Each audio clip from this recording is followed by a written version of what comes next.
সে হয়তো বলছিল, দোস্ত হুজুরের কথাগুলো ভাল লাগছে রে, নারী নামাজ পড়বো রে। আরে দূর বেটা, বেটা দাঁত ফালাই তুমি বেটা, পাগল কোথাকার বেটা।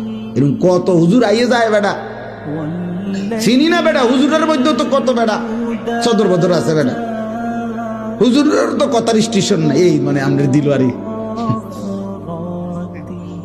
তোমার দিলওয়ারি শেষ করে তোমার হিম্মত, তোমার মনোবল, তোমার একটু এগিয়ে আসার প্রেরণা এই বন্ধু নামের এই বেঈমান, বন্ধু নামের এই শয়তান শেষ করে দিবে।